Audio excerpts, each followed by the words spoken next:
নমস্কার, বিবেকচিত্র থেকে আবার চলে এলাম। আজও সেই আমাদের রামকৃষ্ণ মঠ ও মিশনের কথা।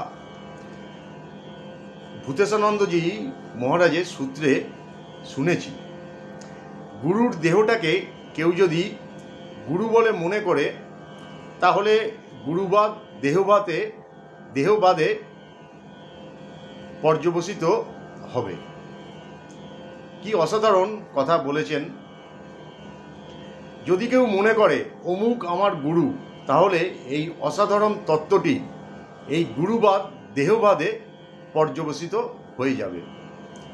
আবার বলছেন, ইষ্টকে যদি গুরু ভাবতে পারো তাহলে ব্যক্তিগুরুর দেহান্ত হলেও গুরুকে হারানোর ভয় থাকে না।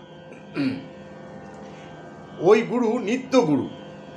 এই গুরুবাদই রামকৃষ্ণ সঙ্ঘের গুরুবাদ।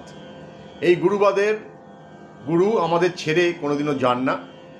একজন যান আর একজন আসেন। রামকৃষ্ণ সঙ্ঘের এক প্রধান ঐতিহ্য হচ্ছে এই মহান গুরুবাদের ঐতিহ্য। সঙ্ঘের গুরু, সকলের গুরু শ্রী শ্রী রামকৃষ্ণ। যারা আমাদের দীক্ষাদান করেছেন, যারা গুরু বলে আমাদের কাছে পরিগণিত হচ্ছেন, তারা সকলেই বলেন আমরা কেউ গুরু নই। আমাদের সকলের গুরু শ্রী শ্রী ঠাকুর শ্রী শ্রী রামকৃষ্ণদেব।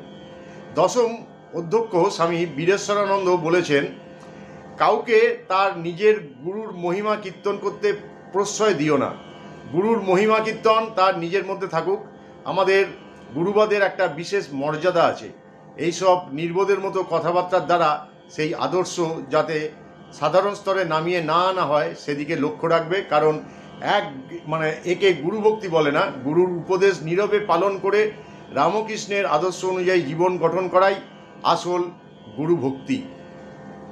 স্বামী ভূতেশানন্দজি বলেছেন, শ্রী শ্রী রামকৃষ্ণের